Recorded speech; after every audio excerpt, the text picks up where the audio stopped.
Hello guys, welcome to Sagar robotics. यार, कैसे हो आप लोग सभी? उम्मीद करता हूँ मस्ती होंगे। मुझे किसी भाई ने बोला कि एक ऐसा इन्वर्टर बनाओ जिसके अंदर कोई भी ट्रांजिस्टर, मॉसफेट, आईसी, रजिस्टर, इस तरीके के जो कंपोनेंट्स होते हैं उनका यूज़ नहीं करना चाहिए। ऐसे कंपोनेंट्स नहीं होने चाहिए। फिर मैंने सोचा और सोचने के बाद मेरे दिमाग में आया कि हम जो है इस रिले का यूज करके उस तरीके का एक इन्वर्टर बना सकते हैं। तो सिर्फ और सिर्फ रिले का और एक जो ट्रांसफार्मर आता है 12 वोल्ट का, इसका ये जो दो चीज़ें, इनका यूज़ करके हम इस तरीके का इन्वर्टर बना सकते हैं कि जिसके अंदर कोई ट्रांजिस्टर, कोई आईसी, कोई रेजिस्टर, कोई भी चीज़ें नहीं होंगी। सिर्फ रिले और ट्रांजिस्टर होगा। लेकिन देखने की बात यह है कि वो वर्क कितना करेगा, और वर्क करेगा तो क्या ये एलईडी बल्ब तक को जला पाएगा 220 वोल्ट के, या फिर नहीं। तो ऐसे काफ़ी सारे क्वेश्चन है। और वर्क करेगा तो कितनी देर तक चलेगा, कैसे क्या कुछ होगा, तो ये सब कुछ आज के इस वीडियो के अंदर हम देखने वाले। एक एक्सपेरिमेंट टाइप का वीडियो होने वाला है कि इस तरीके से इन्वर्टर बना सकते हैं या नहीं, और अगर बना सकते हैं तो ये वर्क करता है या नहीं। ऐसे सारी सभी चीज़ें हम आज देखेंगे। तो चलिए शुरू करते हैं इसका इन्वर्टर बनाना। तो गाइस, जैसे मैंने आपको बोला कि हम रिले और एक ट्रांसफार्मर का यूज करके ये जो इन्वर्टर है उसको बनाने वाले हैं। तो यहाँ पे पहले तो मैं आपको ट्रांसफार्मर दिखा देता हूँ। तो ये एक 12 वोल्ट का ट्रांसफार्मर है। इसके ऊपर यहाँ पे लिखा हुआ भी है 12012 और 5 एम्पियर के अंदर है। तो ऐसा नहीं कि आप 5 एम्पियर का यूज करना, आप 5 एम्पियर का भी यूज कर सकते हो, 2 एम्पियर का भी, 1 एम्पियर का भी। जिस तरीके का आप इन्वर्टर, मतलब जितनी पावर का बनाना चाहते हो, या फिर जो भी आपके पास अवेलेबल हो 12 वोल्ट के अंदर, उसका यूज कर सकते हो। लेकिन कम से कम यार 2 एम्पियर का तो करना ही चाहिए, तभी अच्छा आउटपुट हमें मिलेगा। तो यहाँ पे ये जो ट्रांसफार्मर है इसके अंदर 5 टर्मिनल्स दिख रहे होंगे। तो ये रहे हमारे 12 0 12, मतलब ये 12 0 12 के 3 टर्मिनल, ये 12 वाला, ये 0 वाला, और एक फिर से 12 वाला। और ये जो नीचे की साइड में दिख रहे हैं ये है 220 वोल्ट एसी के टर्मिनल। अगर हम यहाँ से 220 वोल्ट एसी देते तो यहाँ से 12 0 12 निकलता है। लेकिन हमें इन्वर्टर बनाना है तो इसको उल्टी तरीके से यूज करना पड़ेगा। मतलब यहाँ पे जो 12 0 12 वाले टर्मिनल है, यहाँ से हमें सप्लाई देनी पड़ेगी, तभी हमें यहाँ से 220 वोल्ट आउटपुट में निकलना चाहिए। तो इस तरीके का एक बेसिक सा प्रिंसिपल होता है कि यहाँ पे अगर हम वाइब्रेटेड, मतलब ऑन ऑफ होने वाली सप्लाई किसी भी तरीके से प्रोवाइड कर दे जिसके अंदर फ्रीक्वेंसी हो, तो हमें आउटपुट के अंदर 220 वोल्ट मिलना चाहिए। तो उसी मतलब फ्रीक्वेंसी को बनाने के लिए, ऑन ऑफ करवाने के लिए हम यहाँ पे रिले का यूज़ कर रहे हैं। तो ये जो रिले होता है ये 12 वोल्ट का भी आता है, 5 वोल्ट का भी आता है, काफ़ी सारे 6 वोल्ट का भी आता है। ऐसे डिफरेंट मॉडल्स के अंदर आता है। तो ये जो हमारे पास रिले है ये 12 वोल्ट डीसी के ऊपर ऑपरेट होने वाला है, क्योंकि ट्रांसफार्मर 12 वोल्ट का है और आप 5 वोल्ट का रिले लगाओगे तो रिले ख़राब हो जाएगा। तो इसलिए यहाँ पे रिले भी 12 वोल्ट का चाहिए और ट्रांसफार्मर भी 12 वोल्ट का। तो यहाँ पे ये जो रिले है इसके अंदर आपको 5 टर्मिनल दिख रहे होंगे।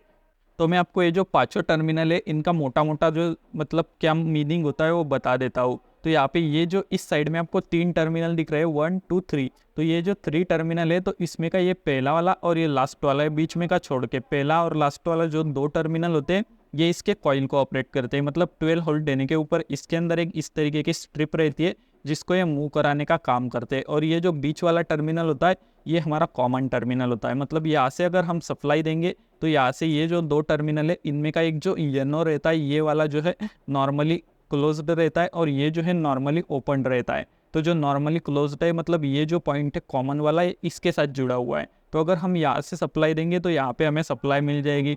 और जैसे ही हम यहाँ पे 12 वोल्ट डीसी सप्लाई देंगे तो जो कॉइल है वो इसके अंदर की जो पट्टी है उसको इस साइड में चिपका देगा, जिसके कारण ये जो कॉमन से दी गई सप्लाई है वो यहाँ पे आ जाएगी। इस तरीके से ये जो रिले कुछ वर्क करता है। तो ये हो गया उसका एनसी वाला नॉर्मली क्लोज्ड, ये नॉर्मली ओपन, ये कॉमन, और ये दो, ये पहला और लास्ट वाला जो है कॉइल वाले टर्मिनल। तो कुछ इस तरीके से जो रिले है वो वर्क करता है। मैंने आपको रिले के बारे में सब कुछ इसलिए बताया ताकि आपको पता होना चाहिए कि ये जो इन्वर्टर है किस तरीके से वर्क करने वाला है।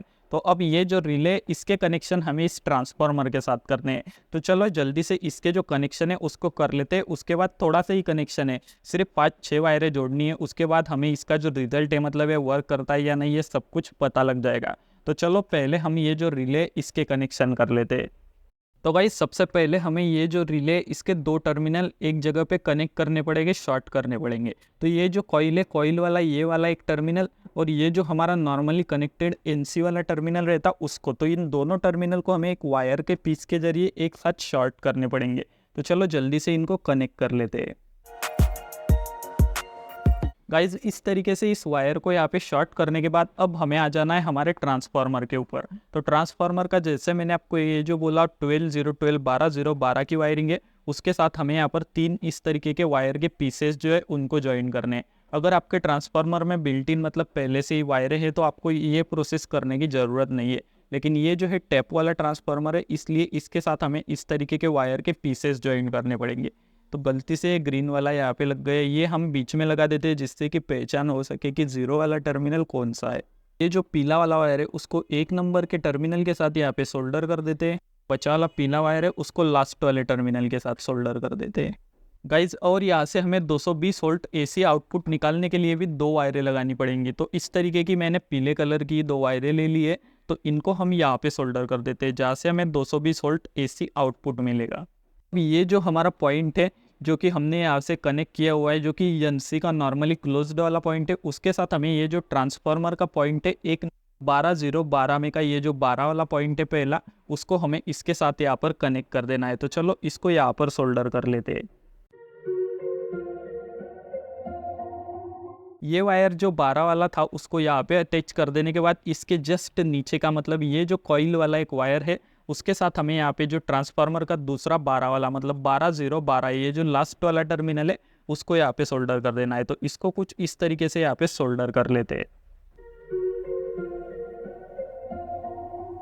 गाइज। अब बच गया हमारे ट्रांसफार्मर में का बीच वाला वायर जो कि 0 वाला है, ये 12 0 12 तो ये 0 वाला वायर है। तो इसको हमें यहाँ पे ये जो रिले का नॉर्मली ओपनड पॉइंट रहता है NO वाला, इसके साथ यहाँ पर सोल्डर करना है। तो चलो इसको भी यहाँ पे जल्दी से सोल्डर कर लेते हैं।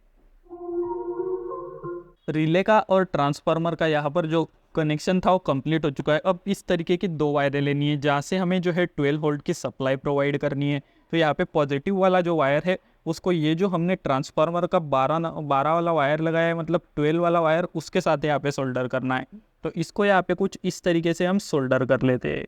और अब बच गया हमारा निगेटिव वाला इनपुट का वायर, तो उसको ये जो कॉमन वाला टर्मिनल होता है बीच वाला, इसके साथ यहाँ पर कुछ इस तरीके से सोल्डर कर देना है। अब यहाँ पर इतना कनेक्शन करने के बाद हमारा जो रिले है ये भी कनेक्शन कंप्लीट हो चुके, ट्रांसफार्मर के भी कनेक्शन कंप्लीट हो चुके, सब कुछ हमारा इन्वर्टर जो है रेडी हो चुका है। यहाँ से सिर्फ हम पॉजिटिव नेगेटिव देंगे तो यहाँ पे हमें 220 वोल्ट एसी आउटपुट मिलना चाहिए। तो चलो देखते हैं इस तरीके का होता है, यहाँ से 220 वोल्ट आउटपुट आता है या नहीं। तो यहाँ पे मैं एक LED बल्ब को कनेक्ट कर देता हूँ।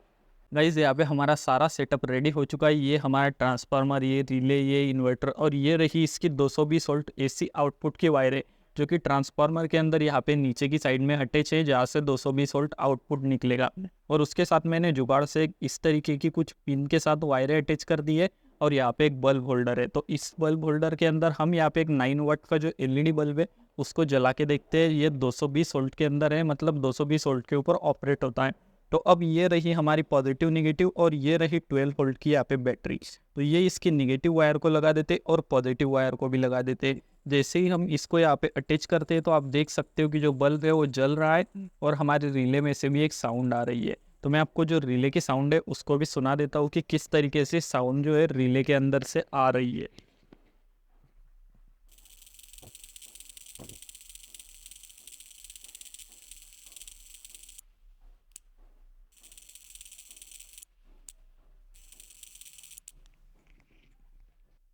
तो मैंने स्टूडियो की कुछ थोड़ी बहुत लाइटें बंद कर दी है जिससे कि आपको ये सेटअप भी दिख रहा है और जो लाइट है वो भी जलता हुआ नजर आए। तो देखो आप देख सकते हो कि फुल ब्राइटनेस के साथ हमारा जो LED बल्ब है वो जल रहा है। लेकिन यहाँ पे क्या हो रहा है, और गया यार गाइस, ये अब नहीं जल रहा है। मतलब मैंने जैसे कहा था आपको कि ये कितना देर तक चलेगा वो हम नहीं बता सकते। तो आप देख सकते हो कि ये बंद पड़ चुका है, अब ये वर्क नहीं कर रहा है। जैसे ही मैं वायर को अटैच करता हूँ कुछ भी नहीं हो रहा है। यहाँ पे ये बंद इसलिए पड़ चुका है ताकि इसके अंदर जो पट्टी रहती इस तरीके की जो वाइब्रेट हो रही थी, जो मैंने आपको साउंड सुनाई, वो एक साइड में चिपक जाती है। तो इसको थोड़ा सा अगर पीटेंगे तो शायद ये फिर से चालू हो जाए। तो देखो अब तो फिर नहीं हो रहा है, लेकिन काफ़ी ज़्यादा यहाँ पे हीट हो चुका है वायर। तो इसको फिर देखो, जैसे ही इसको हम पीटते हैं तो हमारा जो ये बल्ब है वो चल रहा है। देखो फिर से चालू हो गया था, लेकिन देखो ये फिर से चालू हो चुका। मतलब ये जो है ये वर्क तो करता है हमारा इन्वर्टर की तरह। ये आप देख सकते हो कि बल्ब अभी जल रहा है, लेकिन ये कितनी देर तक चलेगा ये हम नहीं बता सकते, क्योंकि ये जो रिले काफ़ी जल्दी ख़राब हो जाता है। तो आप इसको एक एक्सपेरिमेंट की तरह इन्वर्टर बना सकते हो, वर्क 100% करता है, लेकिन इसको सिर्फ आप इमरजेंसी के अंदर यूज़ कर सकते हो, ज़्यादा देर तक नहीं चला सकते। तो उम्मीद है आपको वीडियो अच्छा लगा होगा, तो इसलिए चैनल को सब्सक्राइब कर देना और जो वीडियो है उसको लाइक भी कर देना। मैं मिलता हूँ नेक्स्ट वीडियो में, तब तक के लिए बाय बाय।